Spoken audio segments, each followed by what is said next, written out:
À 4 heures du matin, près des Canaris, tout s'arrête brutalement, comme si la nuit venait de trahir un secret trop lourd pour rester caché. 57 camions, dissimulés sous une apparence humanitaire, révèlent en quelques heures un arsenal capable de transformer une crise latente en basculement durable pour l'État burkinabé. Qu'est-ce que cela change concrètement pour vous lorsque Ibrahim Traoré décide d'exposer publiquement ses preuves plutôt que de les laisser confiner dans des rapports confidentiels réservés au cercle du pouvoir? Parce qu'à cet instant précis, l'avenir du Burkina Faso se joue.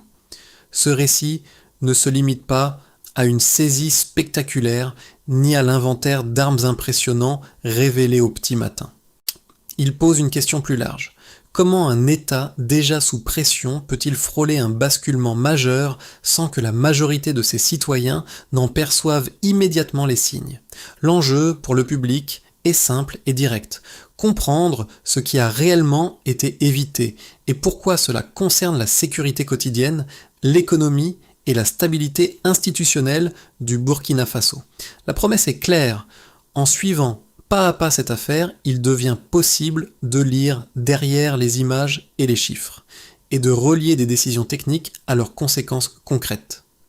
Ce n'est pas seulement une enquête sur des camions interceptés, mais une démonstration de la manière dont des fragilités invisibles peuvent être exploitées puis stoppées à temps.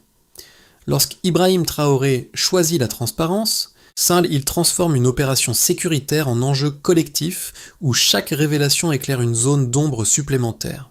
À ce stade, une attente se forme naturellement.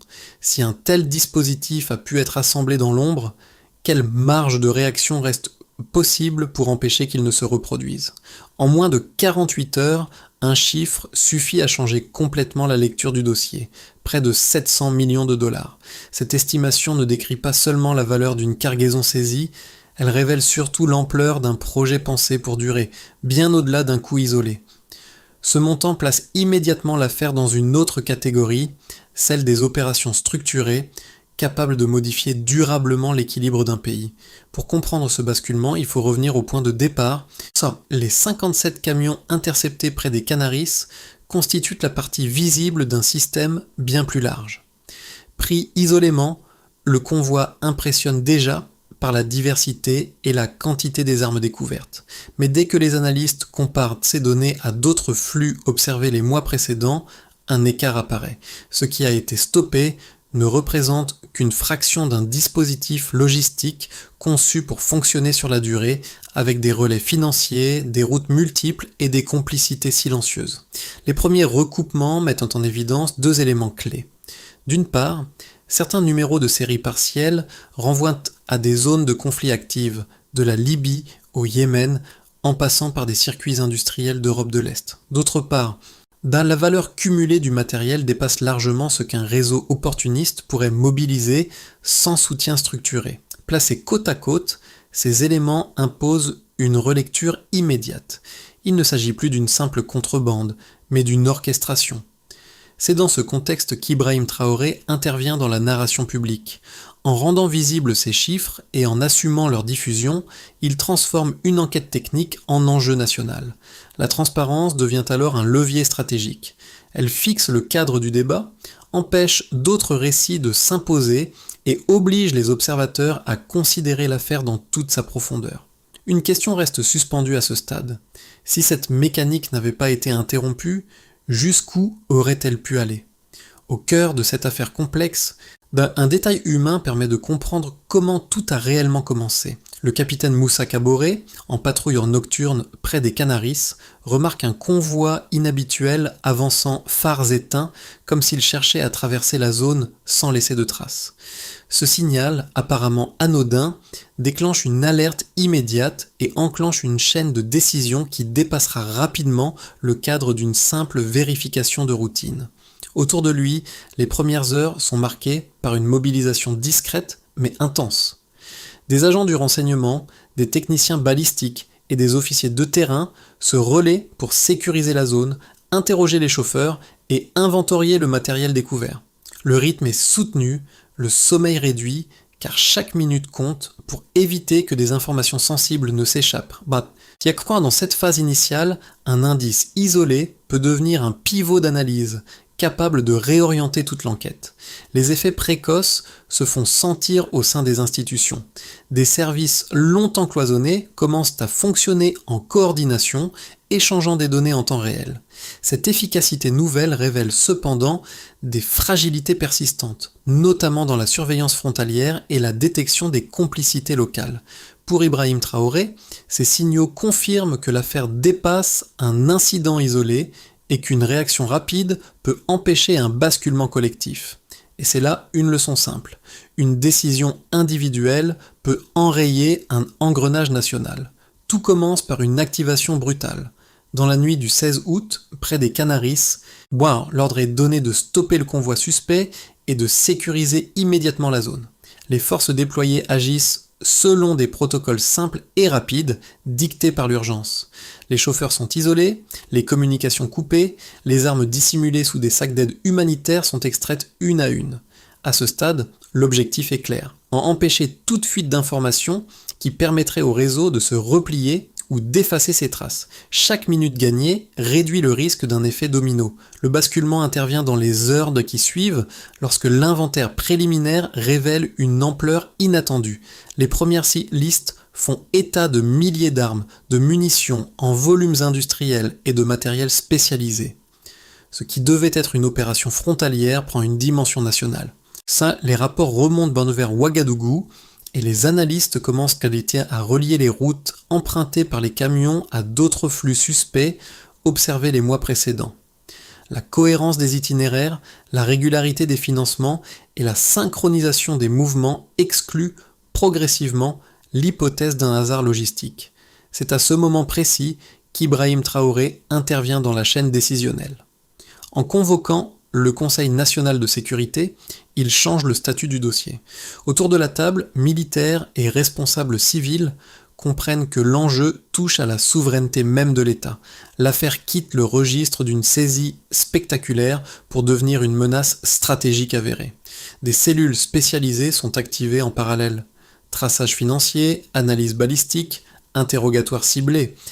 Chaque service apporte une pièce supplémentaire à un puzzle qui se révèle de plus en plus structuré.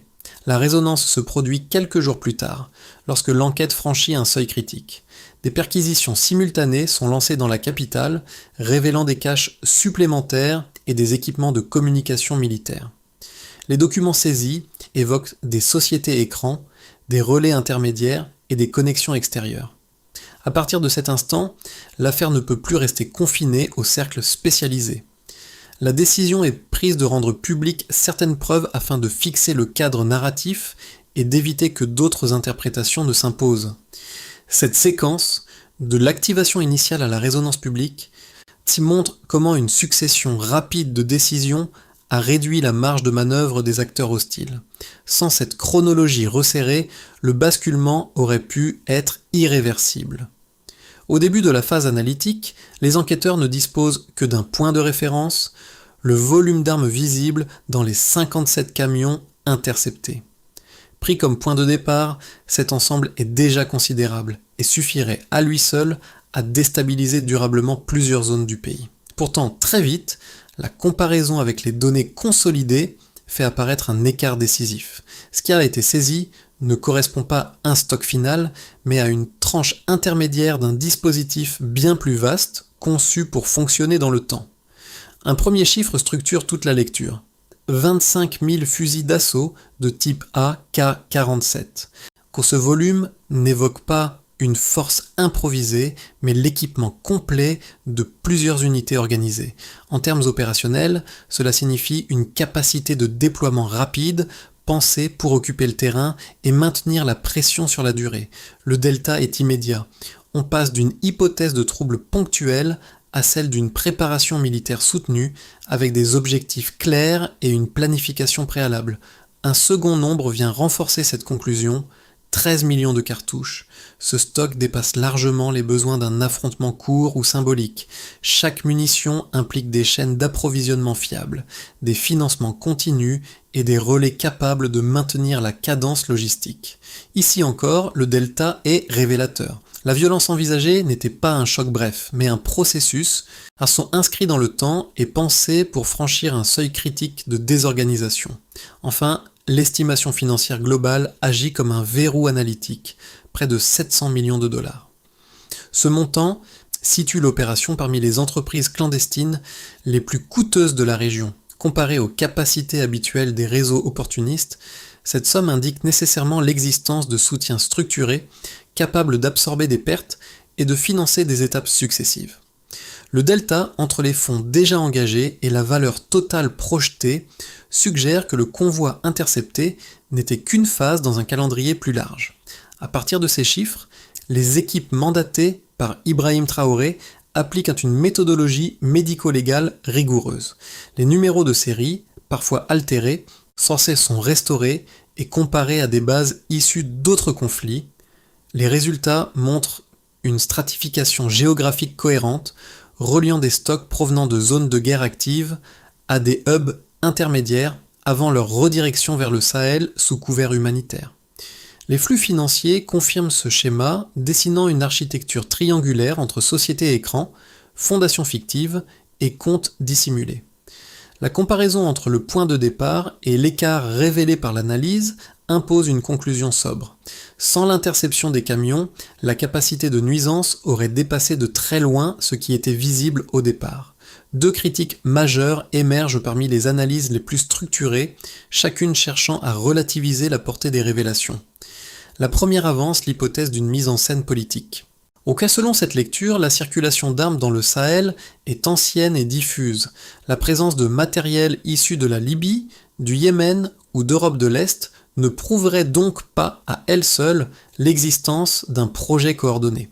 Les défenseurs de cette thèse estiment que l'exposition publique de la saisie aurait servi à consolider une autorité fragilisée en déplaçant l'attention loin des tensions économiques internes. La seconde critique, plus technique, insiste sur la fragmentation des cargaisons. Les réseaux de contrebande, rappellent ces analystes, fonctionnent souvent par opportunité locale, sans centre de commandement unique. Dans ce cadre, la convergence de flux hétérogènes vers une même région pourrait relever d'un hasard logistique amplifié par des lectures a posteriori. Cette prudence méthodologique appelle à exiger des preuves supplémentaires avant de conclure à une orchestration globale et intentionnelle.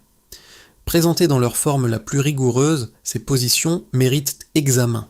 Elles rappellent qu'une enquête solide doit résister à la tentation de conclusions hâtives. Pourtant, l'analyse des éléments confirmés en limite nettement la portée. Les données balistiques indiquent pendant que plusieurs armes interceptées ont été reconditionnées après usage dans d'autres conflits, ce qui exclut une simple juxtaposition fortuite. De plus, les documents et communications saisis révèlent des liaisons répétées entre logisticiens, intermédiaires financiers et acteurs disposant d'accès diplomatique, dessinant une coordination persistante. L'argument de la fragmentation se heurte aussi à la cohérence des routes et des financements. Les flux sont fractionnés pour échapper au contrôle, mais réguliers et synchronisés, ce qui correspond à une stratégie délibérée plutôt qu'à un hasard cumulatif. Enfin, des confirmations indépendantes, issues d'organismes régionaux, valident les liens entre les cargaisons et un réseau actif à l'échelle transnationale. Dans ce cadre, les choix de transparence assumés par Ibrahim Traoré n'affaiblissent pas l'analyse. Ils l'exposent à l'épreuve contradictoire. Et c'est précisément ce test qui en renforce la solidité. Au 7e jour, le dossier change brutalement de nature et bascule dans une autre dimension. Devant la presse, Ibrahim Traoré apparaît avec un ensemble de documents que peu d'observateurs attendaient à ce stade de l'enquête. Parmi eux figure une liste complète d'un gouvernement alternatif, déjà rédigé, structuré, prêt à être activé. Ce détail administratif, en apparence banal, agit comme un révélateur décisif. L'affaire ne concerne plus seulement des flux d'armes ou des financements clandestins, mais un basculement institutionnel préparé à l'avance. Dans la salle, la réaction est immédiate. Les journalistes comprennent que la menace cesse d'être abstraite. Elle prend la forme concrète d'un pouvoir parallèle conçu sans le consentement du pays. Les noms cités renvoient à des réseaux économiques, diplomatiques et commerciaux extérieurs dont certains se hâtent de nier toute implication. Mais le cadre du débat est déjà déplacé. Il ne s'agit plus de savoir si une déstabilisation était possible, mais comment elle devait s'opérer. Ce moment marque un tournant narratif et politique. Jusqu'ici, l'enquête décrivait une mécanique dangereuse mais hypothétique. Désormais, elle expose une intention formalisée, documentée, presque opérationnelle. En choisissant de rendre ces éléments publics, Ibrahim Traoré ferme la porte à la minimisation et oblige chacun à mesurer ce qui a réellement été évité. Les conséquences de l'affaire se déploient d'abord au niveau de l'État, là où l'impact est le plus immédiat. La saisie des camions et les révélations successives entraînent une réorganisation rapide des priorités sécuritaires. Les frontières sont renforcées, les unités redéployées et les services longtemps cloisonnés adoptent des circuits de coordination plus courts. Cette dynamique réduit les angles morts et permet de neutraliser plusieurs filières dormantes. Pour les institutions, là, l'épisode agit comme un test de résistance. Il met en lumière des failles anciennes, mais démontre aussi une capacité nouvelle à agir de manière concertée. Sous l'impulsion d'Ibrahim Traoré, la transparence devient un outil de cohésion interne autant qu'un signal politique envoyé aux acteurs hostiles. Sur le plan économique, l'effet est plus contrasté. À court terme, l'exposition publique du dossier provoque des tensions visibles. Les échanges ralentissent, certaines décisions d'investissement sont suspendues et la monnaie connaît une phase d'instabilité. Les acteurs économiques réagissent à l'incertitude, craignant des répercussions diplomatiques ou des sanctions indirectes. Pourtant, cette phase est suivie d'un réalignement progressif. De nouveaux partenaires proposent des coopérations alternatives, notamment dans les domaines de la sécurité, des infrastructures et de l'industrie. L'économie n'échappe pas aux secousses, mais elle découvre des marges de diversification qui étaient vraiment restées en friche. Pour la société, l'impact est plus diffus mais profondément structurant. Dans les villes comme dans les zones rurales, l'affaire est perçue comme la preuve qu'un basculement violent a été évité de justesse. Les discussions se multiplient dans les écoles, les marchés et les médias communautaires. La sécurité cesse d'être une abstraction lointaine et devient un sujet de conversation quotidienne. Les forces de sécurité, souvent critiquées par le passé, bénéficient d'une reconnaissance accrue, tandis que les citoyens s'approprient le récit comme un moment charnière de l'histoire récente. Cette appropriation nourrit un sentiment de vigilance collective et renforce l'idée que la souveraineté repose aussi sur l'attention et l'engagement des individus. À l'échelle régionale, enfin, l'effet de propagation est immédiat. Les pays voisins renforcent la surveillance de leurs corridors commerciaux et intensifient l'échange d'informations. Plusieurs réseaux de contrebande sont perturbés ou démantelés grâce aux données partagées. Dans les instances africaines, le cas du Burkina Faso est cité comme un précédent, illustrant la capacité d'un État à interrompre une mécanique de déstabilisation transnationale. Cette évolution reconfigure certains équilibres diplomatiques et accentue les lignes de fracture entre modèles de sécurité concurrents. Pris ensemble, ces 4 niveaux montrent que l'affaire dépasse largement l'interception initiale. Elle redéfinit les rapports entre institutions, économie, société et région. La question centrale s'impose alors naturellement. Comment transformer ce choc en stabilité durable sans perdre l'élan créé par la crise ? À partir des éléments établis et des réactions observées après l'opération, 3 trajectoires cohérentes se dessinent pour les mois à venir. Elles ne fixent pas de probabilité. Elles offrent des cadres de lecture pour comprendre comment des enchaînements de décisions peuvent orienter l'évolution du pays. Dans un scénario de continuité, les autorités consolident progressivement les acquis. Les procédures judiciaires avancent à un rythme maîtrisé, appuyé par les documents saisis et des chaînes de preuves stabilisées. Les dispositifs de sécurisation des frontières se normalisent, réduisant les infiltrations armées sans bouleversement majeur. Sur le plan diplomatique, le Burkina Faso obtient un soutien régional plus lisible, sans rupture avec ses partenaires. L'économie, après une phase d'ajustement, retrouve un point d'équilibre prudent. Cette trajectoire privilégie la gestion du risque et la préservation de la stabilité sans transformation structurelle rapide. Dans un scénario plus favorable, la crise devient un levier de transformation.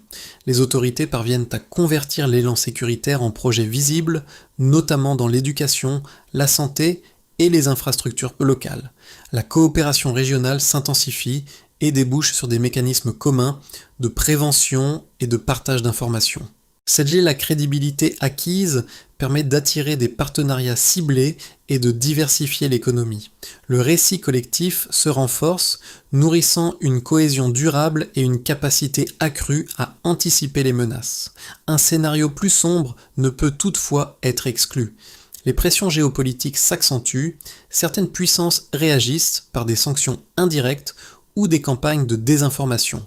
L'économie subit de nouvelles tensions et la cohésion intérieure est mise à l'épreuve par des tentatives de déstabilisation périphérique. Même dans ce cas, le précédent créé par l'opération limite les marges d'action des acteurs hostiles. La vigilance collective s'est accrue et les protocoles de sécurité ont été renforcés. Face à ces trois cadres, soit une recommandation de lecture s'impose. Observez moins les déclarations que les décisions successives. C'est dans ces choix concrets que se jouera la capacité à transformer une crise évitée en orientation durable. Au-delà des institutions et des trajectoires macro, l'affaire touche concrètement des groupes précis de la population, et c'est là que son sens devient pleinement lisible. Pour les familles urbaines, l'interception des 57 camions cesse d'être un fait lointain. Elle devient la démonstration tangible qu'une spirale de violence a été évitée de justesse. Dans les quartiers, la sécurité quotidienne est désormais perçue comme le résultat de décisions prises en amont, souvent invisibles, mais déterminantes pour la vie ordinaire.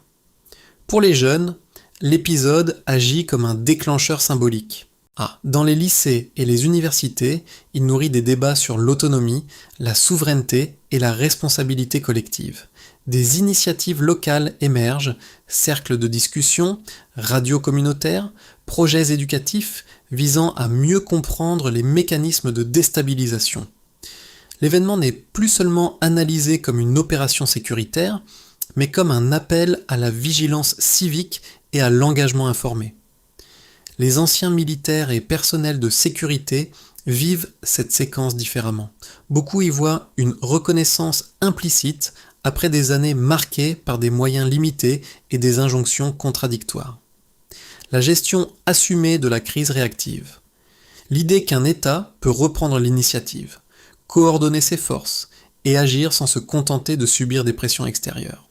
Ce sentiment contribue à restaurer une confiance interne fragilisée. Enfin, pour les communautés rurales, souvent éloignées des centres de décision, l'affaire rappelle que la stabilité nationale dépend aussi de gestes quotidiens. Surveillance des axes, circulation de l'information, coopération avec les forces locales, leur rôle, discret mais constant, apparaît comme un maillon essentiel de la sécurité collective. Pris ensemble, ces regards montrent que l'événement redéfinit la relation entre l'État et ses citoyens. Il transforme une menace évitée en expérience partagée où chacun peut mesurer sa place dans l'équilibre commun. Pour transformer une victoire opérationnelle en stabilité durable, les autorités burkinabées structurent une feuille de route en étapes lisibles, chacune précisant qui agit, quand et comment mesurer les résultats. La première priorité concerne la sécurisation des frontières. Les forces armées coordonnent des unités mobiles avec des dispositifs de surveillance technique, tandis que les communautés locales participent au signalement des mouvements suspects. L'indicateur clé reste la réduction des infiltrations et le temps de traitement des alertes. La deuxième étape porte sur la gestion du matériel saisi. Une partie est détruite ou recyclée sous contrôle. L'autre sert à moderniser les capacités nationales. Des observateurs indépendants assurent la traçabilité. Le critère d'évaluation repose sur la transparence des inventaires et la conformité des usages déclarés. Vient ensuite la traçabilité financière. Les flux identifiés sont centralisés, audités, puis réaffectés à des priorités publiques comme l'éducation et la santé. Un dispositif d'information permet aux citoyens de suivre l'affectation des ressources. La réussite se mesure à la régularité des mises à jour et à la clarté des rapports. La 4e étape concerne la consolidation diplomatique. Sous l'impulsion d'Ibrahim Traoré, le Burkina Faso privilégie des partenariats régionaux fondés sur la réciprocité sécuritaire et le partage d'informations. Le succès se juge à la continuité des alliances et à la capacité à maintenir des positions communes dans les instances africaines. Enfin, la communication publique doit rester stable et rapide. Informer avant que les rumeurs ne s'installent devient une règle opérationnelle. Des points réguliers limitent la désinformation et renforcent la confiance. Cette feuille de route traduit une idée simple. Sans suivi mesurable et cohérent, une crise évitée peut perdre sa portée stratégique. 1 an après l'interception des premiers camions, le fil discret qui relie toute l'affaire réapparaît là où tout a commencé. Une patrouille nocturne, des phares éteints et l'intuition du capitaine Moussa Kaboré. Ce geste initial, presque banal en apparence, est devenu le point d'ancrage d'un récit national. Il rappelle qu'une décision prise dans l'ombre peut infléchir un destin collectif, avant même que les chiffres et les communiqués ne prennent le relais. Autour de cette scène fondatrice, un sens partagé s'est progressivement construit.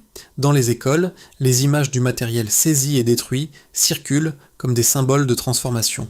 Chez les anciens combattants, l'épisode résonne comme une réparation morale après des années de doute. Pour les jeunes, il agit comme un rappel constant.